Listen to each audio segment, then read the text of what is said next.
सहनाववतु सहनौ भुनक्तु सह वीर्यङ्करवावहै तेजस्विनावधीतमस्तु मा विद्विषावहै। ॐ शान्ति शान्ति शान्तिः। ॐ नमो भगवते वैवस्वताय मृत्यवे ब्रह्मविद्याचार्याय नचिकेतसे च। ॐ दयाकरं दयाकारं दान्तं धर्मप्रवर्तकं प्रणमामि दयानन्दं मदाचार्यवरं परम्। ॐ शान्ति शान्ति शान्तिः। हरिः ॐ श्रीगुरुभ्यो नमः। हरिः ॐ। कठोपनिषद द्वितीय अध्याय द्वितीय वल्ली અને નવમો મંત્ર ગઈકાલે આપણે જોયેલો. એ નવમા મંત્રના જેવો જ 10મો મંત્ર છે, એટલે બે સાથે વાંચીએ આપણે.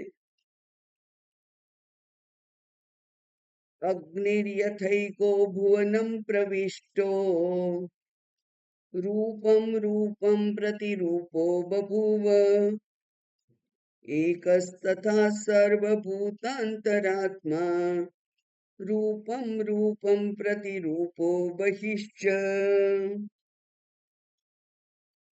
वायुर्यथैको भुवनं प्रविष्टो रूपं रूपं प्रतिरूपो बभूव एकस्तथा सर्वभूतान्तरात्मा रूपं रूपं प्रतिरूपो बहिश्च.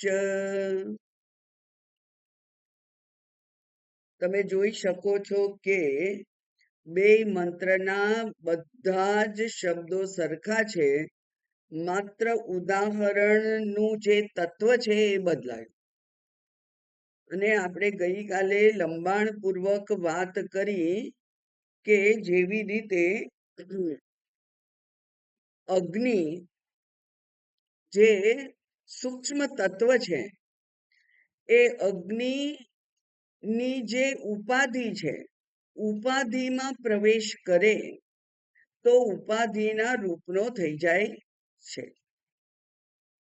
એટલે સૂક્ષ્મ તત્વ છે એ માત્ર તત્વ તરીકે કદી એનો અનુભવ ના થાય. તત્વનો તત્વ તરીકે એનો અનુભવ ના થાય. એટલે કેમ? સૂક્ષ્મત્વાત, એ સૂક્ષ્મ છે એટલે. તો સૂક્ષ્મ છે, પણ એને આપણે ગ્રહણ કરવો હોય તો શું કરવું પડે? તો એની ઉપાધિમાં જવું પડે. અને જે ઉપાધિમાં એ વ્યક્ત થાય એ આકારનો, એ કદનો, અને અનેક જગ્યાએ વ્યક્ત થાય તો અનેક એવું દેખાય. પણ ઉપાધિ અનેક હોવાથી અગ્નિ અનેક બની જતો નથી. ઉપાધિ લાંબી ટૂંકી, જાડી પાતળી મોટી હોવાથી અગ્નિ જાડો પાતળો મોટો નાનો થઈ જતો નથી. એ જ પ્રમાણે આ જે અંતરાત્મા છે તે પણ આ બધા જ જીવ ઉપાધિમાં પ્રવેશ કરે છે અને જીવ ઉપાધિનો આકારનો થઈ જાય છે. હવે અહીંયા બહુ સુંદર એક વાત હમણાં પાછી યાદ આવી છે મને, કે આ જે મંત્ર છે એ મંત્ર આ જૈન જે શાસ્ત્ર છે, જેને કહેવાય ષડ શાસ્ત્ર છે, એમાં જૈન આવે અને બૌદ્ધ આવે. એ બધા એને કહેવાય છે કે નાસ્તિક શાસ્ત્ર. નાસ્તિકને આમ તો શંકરાચાર્યજી નાસ્તિકને કદી જવાબ નથી આપતા. જવાબ હંમેશા એ આસ્તિકને જ આપે. કારણ કે આસ્તિક એટલે કે વેદ અંતર્ગત જે છે એને જ જવાબ આપવો યોગ્ય છે. કારણ કે વેદ જ એનું વાત કરે છે ચૈતન્યની, અને એ વેદના પ્રમાણે જેનો મત વેદાંત મતથી અલગ થતો હોય એને શંકરાચાર્યજી વેદાંત મત સમજાવે છે અને એમના મતનું ખંડન કરે છે. જેવી રીતે આપણે હમણાં જ જોયું કાલે કે સાંખ્ય મતનું અહીંયા ખંડન થયું. પણ આપણે આપણા સમજ માટે જાણી શકીએ કે આ જે જૈન ધર્મ છે, જૈન તત્વજ્ઞાન એટલે કે ફિલોસોફી, જૈન ફિલોસોફી પ્રમાણે શરીર જેટલો આત્મા હોય છે, શરીર જેટલો આત્મા હોય છે. એટલે કે હાથીનો આત્મા મોટો અને કીડીનો આત્મા નાનો. પહેલી ભૂલ. બીજી ભૂલ, એ લોકો કે છે કે આત્મા અનેક જન્મોથી જે ચાલ્યો આવતો રહે છે એના કારણે બહુ ગંદો થઈ ગયો છે, અને એટલે આ મનુષ્ય શરીર જ્યારે મળ્યું છે, જ્યારે આપણે આપણા મરજી મુજબ વિચારથી શરીર પાસે કામ કરાવી શકીએ, શરીરને અમુક રીતે ઢાળી શકીએ, એટલા માટે આત્માને સાફ કરવા માટે શરીરને અત્યંત તાપ કરવાનું. અને એમના તપ તો અત્યંત કષ્ટવાળા હોય છે. એટલા માટે કે આત્માને સાફ કરવા કે છે. હવે આત્મા ખરેખર ગંદો થતો નથી. અને એટલે જ ત્યાં જ આપણે જાણી શકીએ કે જે નાસ્તિક ધર્મો, નાસ્તિક વાદ છે, તે બધા જ એ આપણને જ્યારે આપણે જાણ્યું છે શાસ્ત્ર, વેદાંત શાસ્ત્ર, ત્યારે આપણને સાવ બાલિશ લાગે એમના વિચારો. બહુ જરા પણ, કારણ કે વેદની જે વેદના જ્ઞાનની જે ઊંચાઈ છે, જે હાઈટ છે, એને કોઈ પહોંચી શકતું નથી. એ મનુષ્ય બુદ્ધિનું કામ નથી. બાકીના બધા મનુષ્ય બુદ્ધિ દ્વારા રચાયેલા છે. જ્યારે આ વેદ શાસ્ત્ર છે એ ઈશ્વર નિર્મિત છે, અપૌરુષેય છે.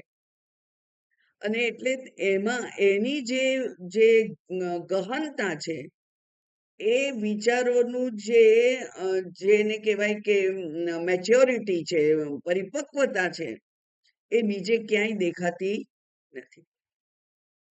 ઓકે, એટલે કે હવે ગઈકાલે આપણે જોયું હતું કે આ અગ્નિ જે સૂક્ષ્મ છે એ જુદા જુદા ઉપાધિમાં એનું દર્શન આપણે કરીએ તો જુદા જુદા આકારનો દેખાતો હોવા છતાં પણ અગ્નિનો કોઈ આકાર નથી. બીજું ગઈકાલે જે જોયું હતું એ યાદ કરાવું, કારણ કે યાદ કરવા યોગ્ય છે.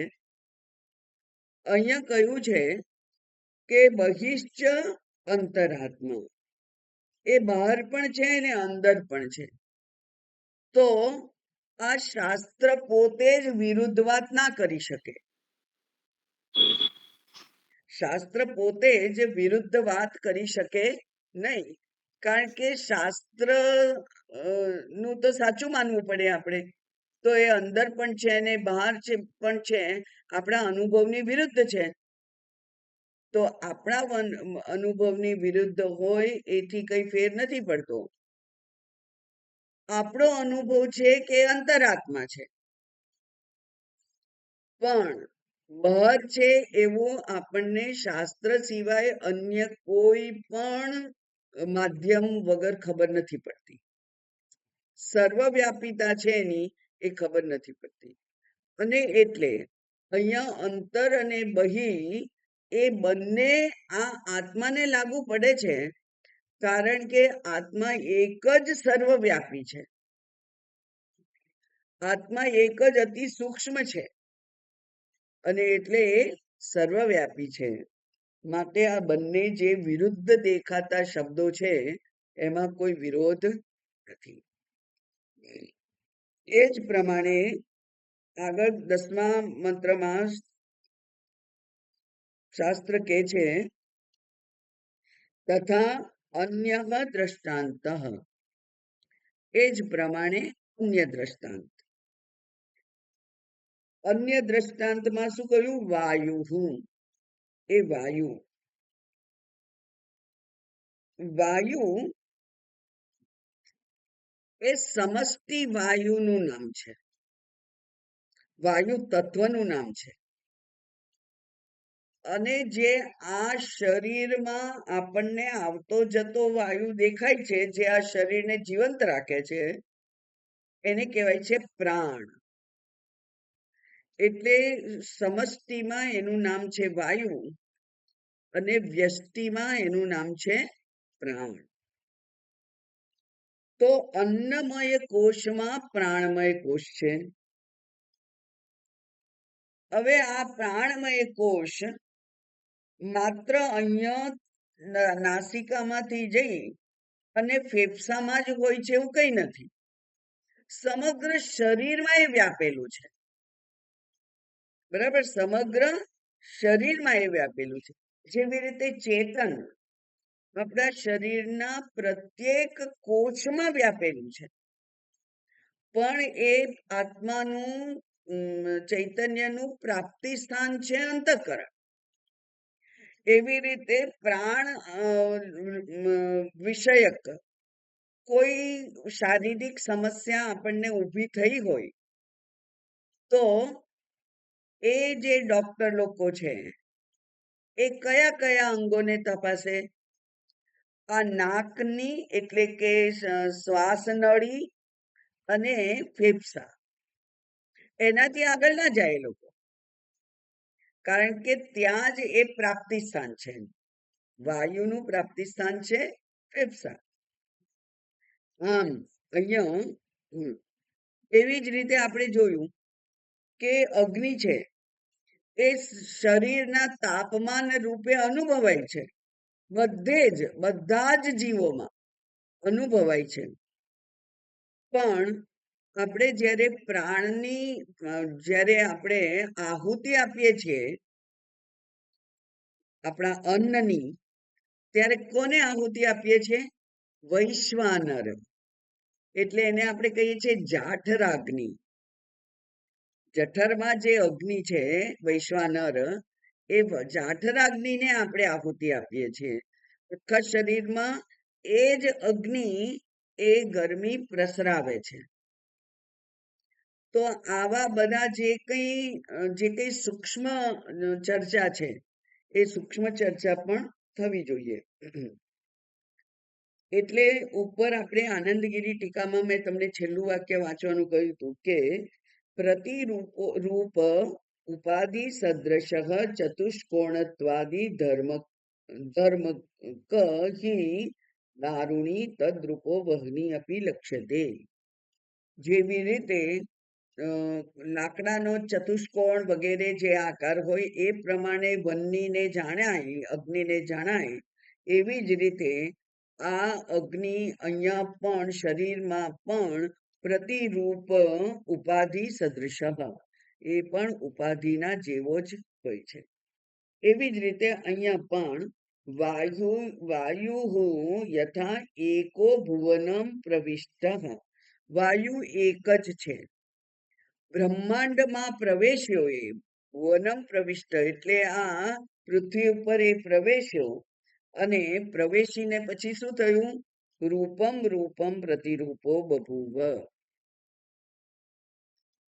આત્મા માટે પણ શાસ્ત્ર શું કહે છે કે તત્સૃષ્ટવા તદેવાનુપ્રાવિશત. આ સૃષ્ટિનું સર્જન કર્યું અને સૃષ્ટિમાં પ્રવેશી ગયો.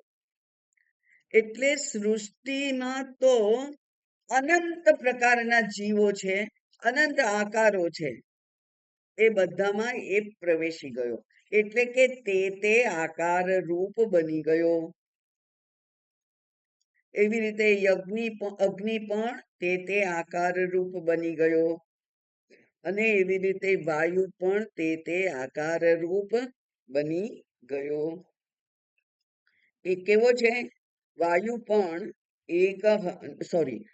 આત્મા પણ, બરાબર, અહીંયા બીજા લીટીમાં છે આત્મા પણ, એટલે એકહ તથા. એ કોણ છે? સર્વભૂતાંતર આત્મા, સર્વભૂતોનો એ આત્મા છે, અને એ સૂક્ષ્મ છે, સર્વવ્યાપી છે, પણ એ પણ રૂપમ પ્રતિરૂપ બભૂવ. એ જેવા આકારનું જીવનું શરીર હોય એ પ્રમાણેનો એ બની ગયો, અને માત્ર શરીરમાં નથી, બહાર પણ છે, એટલે બહિષ્ઠ શબ્દ બહુ અગત્યનો છે. આ જે સ્થૂળ શરીર છે, આ જે સ્થૂળ શરીર, એને કહેવાય છે અન્નમય કોષ.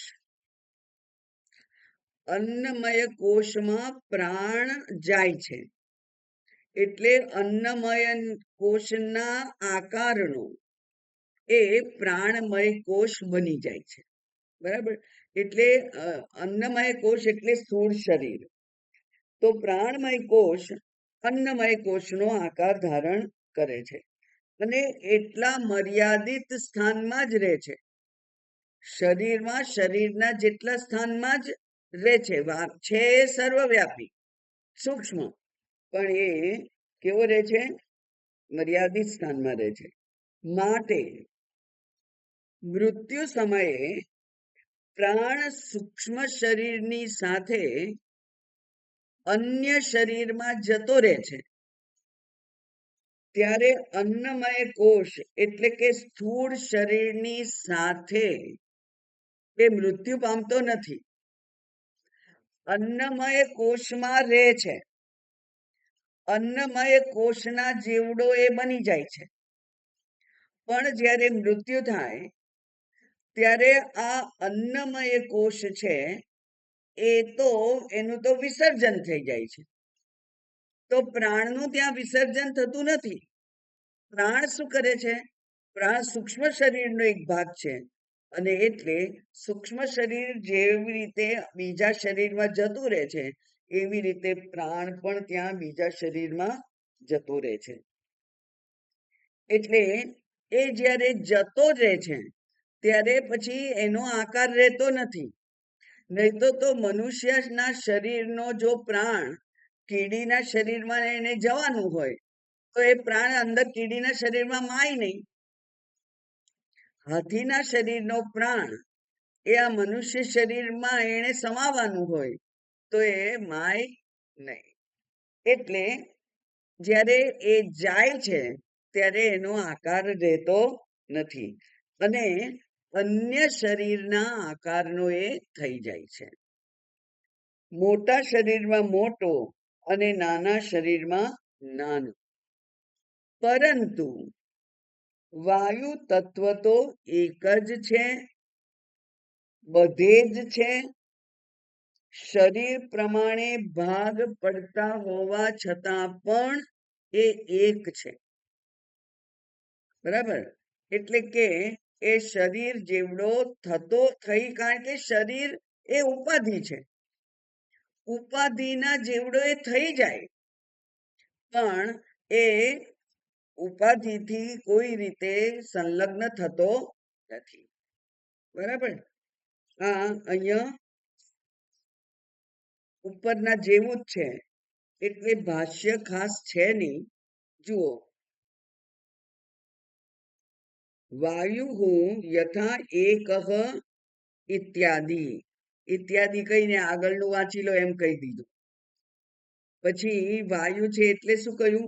પ્રાણાત્મના દેહે અનુપ્રવિષ્ટ, એટલે પ્રાણ રૂપે દેહમાં, એટલે સ્થૂળ દેહમાં, એટલે કે અન્નમય કોષમાં એ પ્રવેશેલો છે. બરાબર. દેહ એટલે અન્નમય કોષ, સ્થૂળ શરીર. તો પ્રાણ રૂપે, પ્રાણાત્મા રૂપે એ અન્નમય કોષમાં પ્રવેશેલો છે. અને રૂપમ રૂપમ પ્રતિરૂપો બહુવ ઇત્યાદિ સમાનમ, આગળના મંત્રમાં છે એવું જ. એટલે હવે આ મંત્ર વિશે ચર્ચા કરવાની રહેતી નથી. માત્ર એક બાબત પર ધ્યાન દોરું આપનું, કે જ્યારે આપણે અધ્યયન કરતા હોઈએ ને, અને જે તેજસ્વી વિદ્યાર્થી છે એને ઘણું બધું યાદ હોય, ઘણું બધું બુદ્ધિસ્થ થઈ ગયું હોય, અને પછી આગળ ભણાવવા માંડે અધ્યાપક, તો થોડું પુનરાવર્તન કરે. અને પેલા વિદ્યાર્થીને થાય કે આ એકનું એક કેમ કે છે, પણ આ વિષય જ એટલો સૂક્ષ્મ છે કે એકનું એક વારંવાર કહેવું જરૂરી છે. અને કહેવાતું હોવા છતાં પણ એ આ ઉપાધિમાં ધારણ થતું નથી, એ આપણો સ્પષ્ટ અનુભવ છે. એટલે વારંવાર એકની એક વાત આપણા માથા ઉપર માર્યા કરે છે. તો એ માત્ર આપના વક્તા અધ્યાપક જ એવું નથી કરતા, શાસ્ત્ર પણ એવું કરે છે. અગ્નિનું ઉદાહરણ આપ્યું, પછી વાયુનું ઉદાહરણ આપવાની જરૂર જ નહોતી, કારણ કે બંને પંચમહાભૂતના સૂક્ષ્મ તત્વો છે. અને એ પહેલા ત્રણ જે છે એ અમૂર્ત છે, બરાબર ને? પણ પછીના બે મૂર્ત છે. એટલે મૂર્ત બ્રાહ્મણ જે છે એમાં અમૂર્ત છે. તો અમૂર્તની વાત કરી, જેવી રીતે આત્મા પણ અમૂર્ત છે. એ પ્રમાણે અહીંયા પણ કહ્યું. અને જ્યાં જ્યાં જરૂર પડે ત્યાં શંકરાચાર્યજી આપણું ધ્યાન ખેંચતા હોય છે કે આકાશવત, એટલે આકાશને પણ એ આત્મા જેટલો જ સૂક્ષ્મ છે એવું વારંવાર આપણી બુદ્ધિમાં લાવતા હોય છે. હવે આગળનો મંત્ર જોઈએ, જે બહુ અગત્યનો છે. ઘણા બધા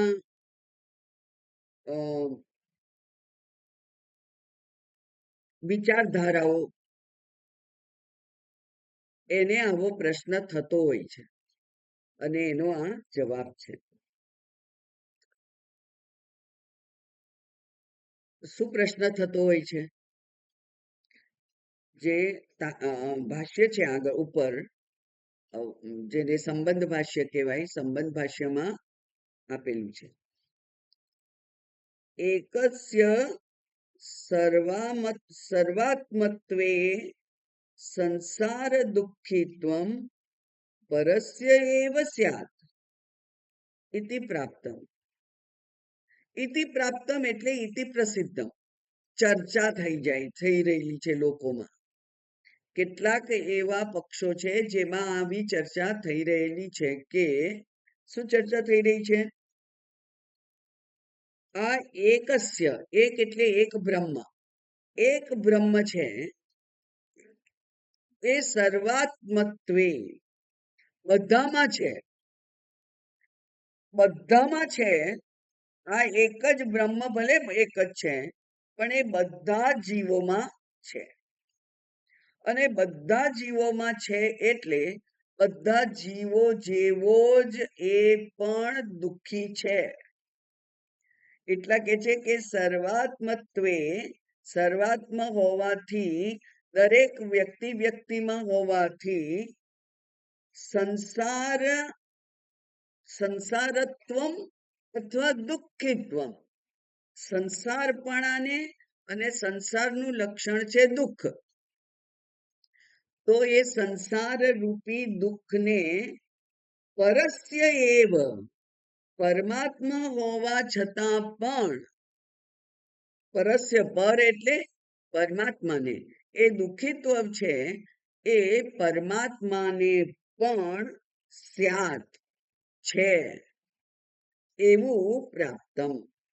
એવું થાય, એવું બધા લોકો ચર્ચા કરે છે. પ્રસિદ્ધ છે કે આ દરેક જીવો જે છે એ જીવમાં એ આત્મા જાણે કે વહેંચાઈ ગયેલો છે, અને એટલે જીવ પ્રમાણે જીવ જેમ દુઃખી છે એમ એ પણ દુઃખી જ હશે છે, એવું કેટલાક લોકો ચર્ચા કરે છે.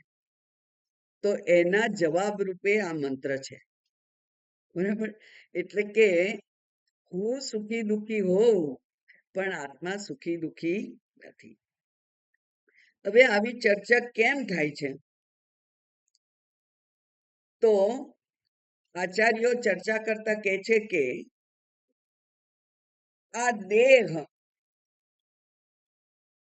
અને આત્મા એ બેનું જોડાણ તો કાયમી છે. દેહ અને આત્મા એ જ હંમેશા હોય જ સાથે, કારણ કે આત્માના અભાવમાં દેહ જડ થઈ જાય છે, મૃત થઈ જાય છે. એટલે દેહનું અને આત્માનું જોડાણ કાયમ છે, કારણ કે દેહના આત્મા વગર દેહનું અસ્તિત્વ શક્ય નથી, અને દેહના માધ્યમ વગર આત્મા વ્યક્ત થઈ શકતો નથી. આ તો પરસ્પર સંબંધ છે ને, આ પરસ્પર સંબંધ છે. અત્યારે આપણી બુદ્ધિ ના ચલાવશો. શાસ્ત્ર જે કે છે, આચાર્યો ચર્ચા કરે છે, એને સાચું માનીએ કે દેહ વગર આત્મા નથી ને આત્મા વગર દેહ નથી. એવું કેમ કહીએ છીએ આપણે? કારણ કે આપણો અનુભવ છે કે આત્મા વગર આ દેહ એ જડ અનાત્મા બની જાય, અને આત્માને પ્રગટ થવા માટે દેહનો આશ્રય લેવો જ પડે. દેહ દ્વારા જ આત્મા પ્રગટ થઈ શકે. એટલે એ બે નું જોડાણ કાયમી છે. બીજું, ત્રિગુણાત્મક જે શરીર છે એ દોષ વગરનું હોય જ ના શકે. આ જે શરીર છે એ ત્રિગુણાત્મક છે, અને ત્રિગુણાત્મક છે એટલે એ કેવું છે? તો કે છે કે એ અશુદ્ધ છે, અને અશુદ્ધ થવાના સ્વભાવ વાળું જે શરીર છે એને શુદ્ધ કરવા માટે લાખો વર્ષ તપસ્યા કરો તો પણ તે શક્ય બને નહીં. લાખો વર્ષ તપસ્યા કરો. અસુરો હતા ને, લાખો વર્ષ તપસ્યા કરતા હતા, અને એટલે બધા દેવતાઓ વિવશ થઈ અને એમની સામે પ્રગટ થઈ જતા હતા અને કહેતા હતા કે તું માંગ, વરદાન માંગ. અને પછી વિચાર્યા વગર ગમે તે વરદાન આપી દેતા હતા, અને એના પછી સોલ્યુશન શોધવા પડતા હતા. હવે અસુર હોવાથી તપસ્યા કરીને માંગતો તો શું? રાજ્ય મળે, અમરતા, શરીરની અમરતા મળે વગેરે. ધ્રુવ જે છે એને તો પસ્તાવો થયો છે. ધ્રુવ વ્યાખ્યા છે જે ધ્રુવ આખ્યાન એમાં આવે છે કે ધ્રુવે નાનપણમાં કોઈકના કહેવાથી બાળ બુદ્ધિથી અત્યંત નિષ્ઠાપૂર્વક પરમાત્માનું તપસ્યા કરી અને એમને પ્રગટ કર્યા. પણ પ્રગટ કરીને માંગ્યું શું? પ્રગટ કરીને માંગ્યું રાજ્ય. પ્રગટ કરીને માંગ્યું શું? રાજ્ય. ધ્રુવને પોતાને થાય છે કે અરે રે, ભગવાન મારી સામે હાજર હતા તો મારે જ્ઞાન માંગવું જોઈએ, મારે સંસારમાંથી મુક્તિ માંગવી જોઈએ. તો માંગ્યું શું? રાજ્ય. કારણ કે એની તપસ્યા માટેનું કારણ શું હતું? એને રાજાના ખોળામાં, પિતાજીના ખોળામાં બેસવા ના મળ્યું, કારણ કે એ અણમાનીતી રાણીનો પુત્ર હતો. એટલે એને થયું કે હું રાજા બની જાઉં. પેલા મારો જે બીજો ભાઈ છે, જેને અત્યારે ભલે એના પિતાજીનો ખોળો મળ્યો, પણ એને રાજ્ય નહીં મળે, રાજ્ય મને મળશે. કેમ? તપસ્યા. હવે આ જે છે તે કે છે કે ત્રિગુણાત્મક શરીર દોષ મુક્ત હોય જ ના શકે, અશુદ્ધિ હંમેશા હોય જ. અને એટલે આપણે દરરોજ સ્નાન કરવું પડે, ત્યારે આ શરીર શુદ્ધ રહે છે. અમુક સિઝનમાં દિવસમાં 2 વાર સ્નાન કરવું પડે, તો શુદ્ધ હોય. થોડા વખતે આપણને ઈચ્છા થાય કે ઋષિકેશ જઈએ અને ગંગાજીમાં સ્નાન કરીએ અને આ પાપ જે ધોવાય તે સાચા. પાપ ધોવાનું કામ કરવું પડે છે. ઈચ્છા થાય છે આપણને, કારણ કે આ જે ઉપાધિ છે એ અશુદ્ધ થવાના સ્વભાવ વાળી છે. એટલે એને એક વખત સાફ કરીએ એટલે આખા જીવનનું કામ થઈ જતું નથી. તો આવું જે અશુદ્ધ સ્વભાવ વાળું શરીર છે, એની તપસ્યાથી પણ એ શુદ્ધ ના બની શકે, જ્યારે આત્મામાં એવું નથી. બરાબર. ત્રીજું પોઈન્ટ, આત્મા એ પારમાર્થિક સત્ય છે અને દેહ એ વ્યવહારિક સત્ય છે. એટલે ઉપર આપણે કહ્યું ને કે આત્મા અને દેહનું જોડાણ ચાલુ રહે, કાયમ હોય, પણ દેહ હંમેશા વ્યવહારિક સત્ય છે, આત્મા પારમાર્થિક સત્ય છે. એટલે એ બેનું જોડાણ કદી સાચું જોડાણ ના હોય. બે જુદા સ્તરની જે સત્ય છે એ જોડાઈ ના શકે. બરાબર ને? કારણ કે દેહ તો વ્યવહારિક છે અને આત્મા પારમાર્થિક છે. પારમાર્થિક અને વ્યવહારિકનું કનેક્શન કાયમ સાચું હોય નહીં. દેખાતું હોવા છતાં પણ ત્યાં સત્યતા નથી. એટલે આ 3 મુદ્દા છે. હવે આ આત્મા અસંગ છે. બરાબર ને? બરાબર. પારમાર્થિક સત્ય અને વ્યવહારિક સત્ય છે. એટલે વ્યવહારિક અશુદ્ધિથી દેહ અશુદ્ધ થતો હોવા છતાં પણ એ અશુદ્ધિ આત્માને દૂષિત કરી શકતી નથી. એટલે આત્મા નિત્ય શુદ્ધ છે અને અનાત્મા નિત્ય અશુદ્ધ છે. દેહ નિત્ય અશુદ્ધ છે અને આત્મા નિત્ય શુદ્ધ છે. એ બેનું જોડાણ થયેલું છે. એ બેનું જોડાણ કદી સત્ય જોડાણ હોઈ શકે નહીં. એટલે આત્માને અશુદ્ધિ લાગતી નથી, અસંગ છે. હું પણ સ્વરૂપથી આત્મા છું અને એટલે હું પણ અસંગ છું, અને એટલે મને પણ અશુદ્ધિ કદી ચોંટી શકે નહીં. માટે હું પણ નિત્ય શુદ્ધ બુદ્ધ મુક્ત આત્મા છું. બરાબર? આ તો બધું સમજાય છે આપણને. એટલે તો આ શરીરાદિ સંઘાત સાથેનું આત્માનું જોડાણ કેવું છે? તો એ કે છે એ આરોપિત છે અને એ અધ્યાસ છે. અધ્યાસ એટલે ખોટી સમજ. એ અધ્યાસ છે, આરોપિત છે. એટલે એ બેને કદી સાથે જોઈ શકાય નહીં. હવે આ જે સિદ્ધાંત છે એને આ મંત્રમાં સૂર્યના પ્રકાશ દ્વારા સમજાવવામાં આવ્યો છે. એમાં 2 મુદ્દા છે.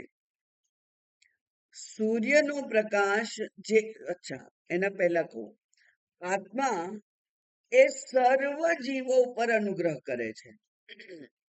આત્મા એ સર્વ જીવો પર અનુગ્રહ કરે છે. એટલે કે એ વિદ્વાન પંડિત હોય કે મૂર્ખ મજૂર હોય, એ મનુષ્ય શરીર હોય કે એ કોઈ અધમ યોનિનું શરીર હોય, કોઈ પણ હોય, આત્મા સર્વને સમાન રીતે અનુગ્રહિત કરે છે. સમાન રીતે આત્માનો અનુગ્રહ બધાને પ્રાપ્ત થાય છે અને એના દ્વારા એમનું જીવન ચાલે છે. એ જ પ્રમાણે સૂર્ય પણ સર્વને અનુગ્રહિત કરે છે. સૂર્ય એવું કહેતો નથી કે અહીંયા તો કાયમ ભાગવત કથા થતી હોય છે એટલે હું ત્યાં વધારે પ્રકાશ આપું અને જ્યાં સટ્ટો રમાય છે, જુગાર રમાય છે, ત્યાં હું ઓછો પ્રકાશ આપું. એવું સૂર્યનું કોઈ ભેદભાવ રહેતો નથી. સૂર્ય સમાન રીતે બધાને પ્રકાશિત કરે છે. અશુદ્ધિને પણ પ્રકાશિત કરે છે. મળમૂત્ર હોય છે, પેલા આપણે ત્યાં ગામડામાં પ્રવેશ કરીએ એટલે ઉકરડાઓ હોય બધા, તો એ જે ઉકરડાઓ છે ત્યાં પણ સૂર્ય એને પણ પ્રકાશિત કરે છે. કોઈક જગ્યાએ ગટર હોય અને આપણે આપણું નાક બંધ કરી દઈએ, પણ સૂર્યને એમાં કઈ વાંધો આવતો નથી. સૂર્ય ગટરને પણ પ્રકાશિત કરે છે. બીજા પગથિયું, બીજું સ્ટેપ, સૂર્ય માત્ર પ્રકાશિત કરે એવું છે એવું નહીં, એટલે કે એને જુએ છે એવું નહીં, પણ એને સ્પર્શે પણ છે. સૂર્ય કિરણો એ મળ ત્યાગ કર્યો હોય કોઈએ કે પેલો ગાય ભેંસના ખાણનો ઉકરડો હોય, એને અડકે છે ને, સૂર્ય કિરણો એને અડકે છે. અને મળને અડકીએ એટલે કે આપણે જેમ મળત્યાગ કરીએ પછી ઘણા બધા જગ્યાએ શુચિ માટે સ્નાન કરવાનું હોય છે, તો અશુદ્ધ થઈ ગયા અને હવે શુદ્ધ થવાનું. મળના સ્પર્શથી અશુદ્ધ થઈ ગયા, હવે સ્નાન કરવાનું, શુદ્ધ થવાનું. તો આ સૂર્ય પણ મળને સ્પર્શ કરે છે, તો સૂર્ય એને સ્પર્શ કરતો હોવા છતાં પણ અશુદ્ધ થઈ જતો નથી. એટલે માત્ર પ્રકાશિત કરે છે એવું નહીં, પણ એને સ્પર્શ પણ કરે છે. એવી રીતે આ આત્મા આપણે સ્નાન કરીએ ત્યારે જ આવે અને સ્નાન કર્યા વગરના આપણે અશુદ્ધ હોઈએ તો એ આત્મા આપણને અનુગ્રહિત ના કરે. એવું ના હોય, એવું નથી. એટલે જેવી રીતે સૂર્ય શુદ્ધ અને અશુદ્ધ બંને પ્રકારની વસ્તુઓને, પદાર્થોને સમાન રીતે પ્રકાશિત કરે છે અને શુદ્ધ અને અશુદ્ધ બંને પદાર્થોને સ્પર્શ પણ કરે છે, પણ અશુદ્ધ પદાર્થને પ્રકાશિત કરવાથી કે સ્પર્શ કરવાથી સૂર્ય અશુદ્ધ થઈ જતો નથી. એ જ પ્રમાણે ઉપાધિના ધર્મોથી આત્મા લેપાતો નથી. કોઈ વ્યક્તિ અત્યંત વિચિત્ર કાવા દાવા કરવામાં હોશિયાર છે, જે જુઠ્ઠું બોલે છે, જે ચોરી કરે છે, જે ભેળસેળ કરે છે, જે હિંસા કરે છે, એવા જે બધા છે તે બધાને પણ આત્માનો અનુગ્રહ પ્રાપ્ત છે અને આત્મા એમની એ જ શરીરમાં રહેતો હોવા છતાં પણ એ એના જેવો પાપી થઈ જતો નથી. એ આખી વાત આ મંત્રમાં કરેલી છે. હવે આપણે જોઈએ ધીમે ધીમે એનું ભાષ્ય. બહુ અગત્યનો મંત્ર છે શાસ્ત્રમાં, પણ એવો કઠિન નથી. સૂર્યો યથા સર્વલોકસ્ય ચક્ષુઃ ન લિપ્યતે ચાક્ષુષૈર્બાહ્યદોષૈઃ એકસ્તથા સર્વભૂતાંતરાત્મા ન લિપ્યતે લોકદુઃખેન બાહ્યઃ યથા તથા. બરાબર, જેવી રીતે તેવી રીતે. તો યથા સૂર્ય, સૂર્યના ઉદાહરણથી સિદ્ધાંત સમજાવે છે. માટે પહેલા ઉદાહરણ, જેવી રીતે સૂર્ય એ કેવો છે?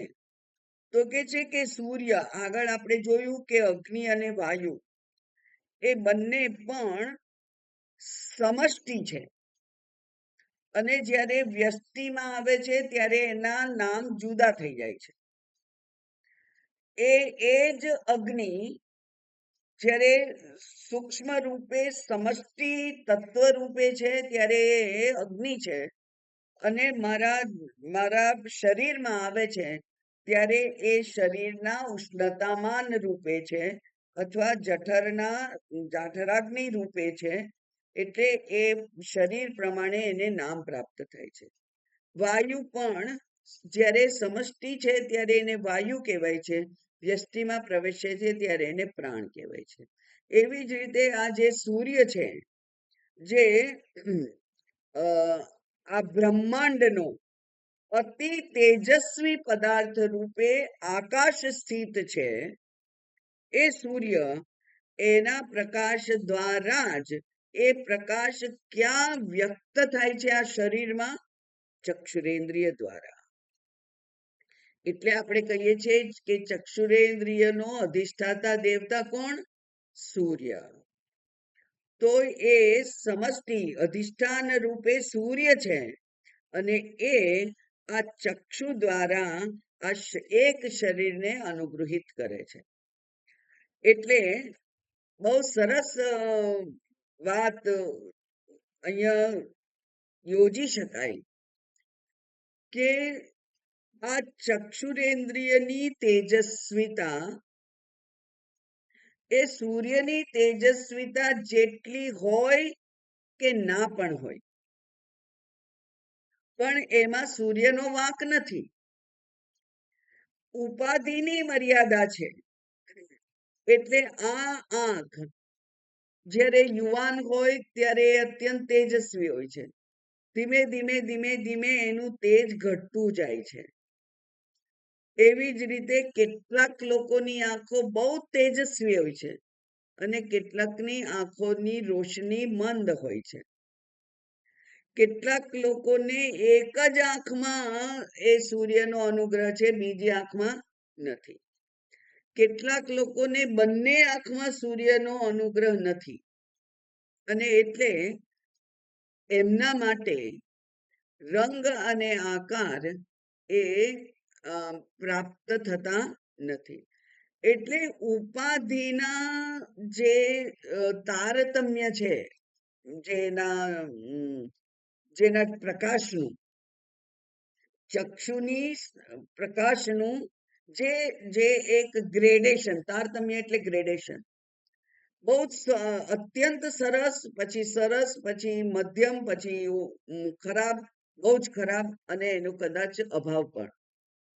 આ બધું જ તમને ચક્ષુરેન્દ્રિયમાં જોવા મળે. પણ એ ચક્ષુરેન્દ્રિયની જે કઈ ક્ષમતા છે, એ તો આ ઉપાધિની ક્ષમતા છે. એમાં સૂર્યને કઈ લાગે વળગે નહીં. સૂર્ય તો પ્રકાશિત જ છે. એવી રીતે સર્વલોકસ્ય ચક્ષુઃ. બરાબર, સૂર્ય કોણ છે? તો કે છે આ લોકમાં બધા જ જીવો જે છે એમના ચક્ષુરેન્દ્રિયને પ્રકાશવાનું જે સામર્થ્ય આપે છે તે સૂર્ય છે.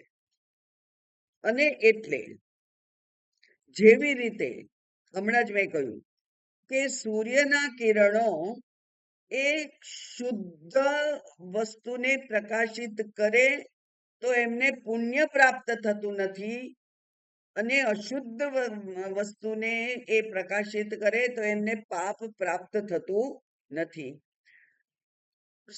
સરસ વસ્તુને પ્રકાશિત કરે તો એ વધારે સારા બની જતા નથી, અને અશુદ્ધ વસ્તુને પ્રકાશિત કરે તો એ અશુદ્ધ બની જતા નથી. એટલે ન લિપ્યતે એમ કે છે, એ લેપાયમાન થતા નથી. તો આત્મા કેવો છે? અસંગ. એવી રીતે સૂર્ય પણ કેવો છે? અસંગ. બરાબર. સૂર્યનું અને આત્માનું કમ્પેરિઝન કરતા રહીએ તો સૂર્ય પણ અસંગ છે. અને એ ન લિપ્યતે, શેનાથી નથી લિપ્ત થતા? તો કે છે દોષૈહી. એના દોષથી, દોષ એટલે ગુણ પણ ગણી લેવાનું, એટલે ગુણ દોષથી એ લેપાયમાન થતો નથી. ચક્ષુના જે જે જે વસ્તુ છે, જે પ્રકાશ છે, એ ચક્ષુનો પ્રકાશ પણ લેપાયમાન થતો નથી. બહુ જ આપણા માટે અત્યંત અગત્યનું આ માહિતી છે. જેવી રીતે સૂર્ય આ શુદ્ધ અશુદ્ધ થી, સૂર્યના કિરણો શુદ્ધ અશુદ્ધ બની જતા નથી, કારણ કે લેપાયમાન થતો નથી.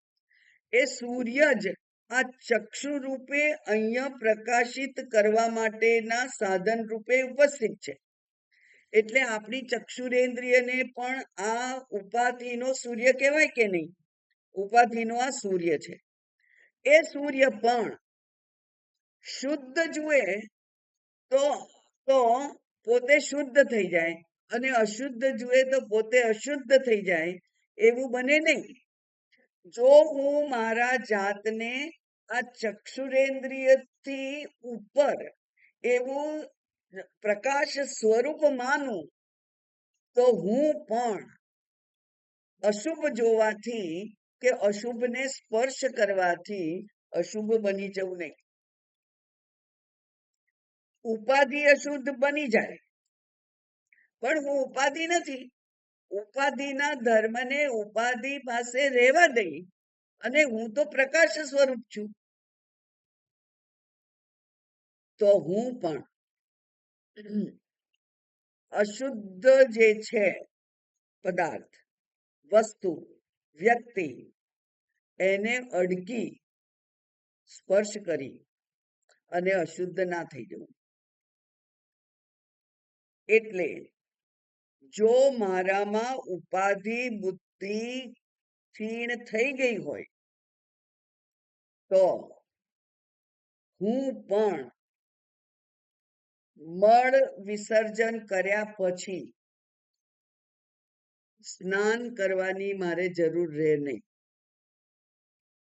કારણ કે ઉપાધિ બુદ્ધિ ક્ષીણ થઈ ગઈ છે અને આત્મબુદ્ધિ દ્રઢ થઈ ગઈ છે.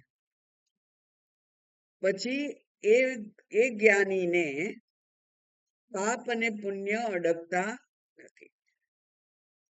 પુણ્ય પણ એને નથી જોઈતું, અને પાપ એને સ્પર્શી શકતું નથી. માત્ર દ્રષ્ટિ ફેરથી આપણું જીવન પણ બદલાઈ જાય. હે ને? અત્યાર સુધી આપણે સ્નાન કર્યા વગર ભગવાનને નથી અડવું, આમ નથી કરવું, તેમ નથી કરવું, બધું ઘણું બધું હોય, કારણ કે ઉપાધિનો ધર્મ છે. અશુદ્ધિ એ ઉપાધિનો ધર્મ છે. મારી દ્રષ્ટિ જ ઉપાધિમાંથી ઉઠી ગઈ છે અને આત્મામાં સ્થિર થઈ ગઈ છે. તો એને પેલો જે જ્ઞાની છે, એને કો વિધિ કો નિષેધ શાસ્ત્ર કહે છે. એને આમ કરવું પડે ને આમ ના કરવું જોઈએ એવું ક્યાં છે જ? કો વિધિ કો નિષેધ. કોને? આત્મદ્રષ્ટિ જેને પ્રાપ્ત થઈ છે તેને. આત્મદ્રષ્ટિ પ્રાપ્ત થઈ એટલે શું કહેવાય? ઉપાધિના ધર્મોને મારા ધર્મો છે એવું હવે એ માનતો નથી. ઉપાધિ અશુદ્ધ થાય, હું અશુદ્ધ થવું નહીં. બરાબર. એટલે અહીંયા છે દોષૈહી ન લિપ્યતે.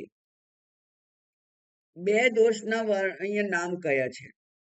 બે નામ કયા છે અહીંયા? શું બે નામ કયા છે? ચાક્ષુષૈહી બાહ્ય. એક ચક્ષુનો દોષ અને બીજો બાહ્ય દોષ. હવે આ સહેલું છે, ભલે અઘરા શબ્દો બહુ અઘરા છે, પણ સહેલું છે. ચક્ષુનો ધર્મ છે પદાર્થને પ્રકાશિત કરવાનો. બરાબર. ચક્ષુનો ધર્મ શું છે? પદાર્થને પ્રકાશિત કરવાનો. એટલે કે આ એક કવર દૂર છે, બરાબર, અહીં ટેબલ પર છે. હું એને અડકું નહીં, પણ ચક્ષુ એને પ્રકાશિત કરે છે કે નહીં? અડક્યા વગર કરે છે. ચક્ષુ એને અડક્યા વગર પ્રકાશિત કરે છે. એ ચક્ષુનો ધર્મ થયો. અને બાહ્ય, બાહ્ય એટલે બાહ્ય ઇન્દ્રિયો દ્વારા, બાહ્ય ઇન્દ્રિયો દ્વારા. આ અંતઃકરણ છે ને, આ અંતર ઇન્દ્રિયો છે. ઇન્દ્રિયોને શું કહેવાય છે? અંતઃકરણ. અને આ જે કર્મેન્દ્રિયો છે એને શું કહેવાય? બહિષ્કરણ. બહારના કરણો છે. એ બહિષ્કરણથી જો હું એને અડકું તો મને પુણ્ય થાય કે પાપ થાય. બરાબર. બહિષ્કરણ. તો બહિષ્કરણથી એ સૂર્યના કિરણો કે પેલો મળને કે પેલા ઉકરડાને સ્પર્શ પણ કરે છે કે નહીં? સ્પર્શ પણ કરે છે. જેવી રીતે હું હાથથી એને અડકું છું. બરાબર. હવે અહીંયા એવી વસ્તુ રાખી હોય કે જેના પર ધૂળ હોય, એને હું હાથથી અડકું અને પછી મારે જમવું હોય તો હું હાથ ધોઉં છું કે નહીં? હવે એ જે ધૂળ હતી આના પર, એ મેં માત્ર જોઈ તો મારે આંખો ધોવા જવું પડે? ના. પણ હું હાથથી અડકું તો હાથ ધોવો પડે. એ પ્રમાણે આ અંતઃકરણ છે અને આ બહિષ્કરણ છે. એટલે ચક્ષુ એ અંતઃકરણ છે અને બહિહી એટલે બહિષ્કરણ, એટલે કે સ્પર્શે જે કર્મેન્દ્રિયો વગેરે છે તે. હવે સૂર્યને જે કિરણો છે એ કિરણોને નામ ના અપાય આપણાથી. એક જ કિરણ એને પ્રકાશિત પણ કરે છે અને સ્પર્શ પણ કરે છે. બરાબર. આપણે તો બે કરણો જુદા જુદા છે, એટલે આપણા માટે આપણે બે નું જુદું જુદું નામ કહેવું પડે. પણ સૂર્યના તો કિરણ છે એ પેલા મળને પ્રકાશિત પણ કરે છે અને અડકે પણ છે, પણ એ દૂષિત થઈ જતો નથી. એ જ પ્રમાણે હું પણ, એટલે કે હું આ કોણ? જે જીવના ચક્ષુ છે તે. એ ચક્ષુ રૂપે જે સૂર્યના કિરણો દ્વારા અનુગ્રહિત ચક્ષુ એ પદાર્થને જુએ તો શુભ પદાર્થને જુએ તો એ શુભ થઈ જાય, પુણ્ય પ્રાપ્ત કરે. અને અશુભ પદાર્થને જુએ તો એ અશુદ્ધ થઈ જાય, પાપ પ્રાપ્ત કરે. એવું ખરેખર બનવું જોઈએ નહીં. બરાબર ને? કારણ કે આપણે તો હવે બહિષ્કરણની હાથની વાત નથી કરતા, આપણે ચક્ષુથી જ વાત કરીએ. કારણ કે અહીંયા સૂર્ય જ ઉદાહરણ છે. એ ચક્ષુથી અશુભ જોઈએ તો ચક્ષુ અશુભ થઈ જતું નથી.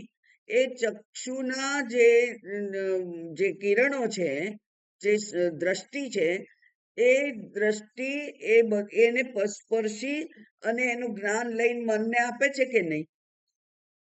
એટલે સ્પર્શ્યું કે નહીં? આ તો સ્પર્શ્યું ને, કારણ કે જ્ઞાન છે, પદાર્થનું જ્ઞાન મનને આપ્યું કે નહીં એને, એટલે ત્યાંથી એ આ શું વસ્તુ છે એ લઈ આવ્યું, પછી એને મનને આપ્યું અને મન નક્કી કરે છે કે આ તો અશુદ્ધ ગંદો પદાર્થ છે, એટલે ચક્ષુ ગંદુ થઈ ગયું. બ્રહ્માત્માનંદજી બહુ સરસ ઉદાહરણ આપે આ બાબતનું. એ કે કોઈકને, કોઈક તપસ્વીને હું જોઉં, ધારો કે તપ કરતા, તો મને આનંદ થાય, પણ મારી મનની સ્થિતિ સરખી જ રહેવી જોઈએ. જ્યારે હું કોઈક પ્રણય યુગલને સુભોગ કરતા જોઉં, મારી દ્રષ્ટિમાં કશો ફેર પડવો જોઈએ નહીં. એ જ ખરેખર ઉપાધિને અગત્યતા ના આપવી,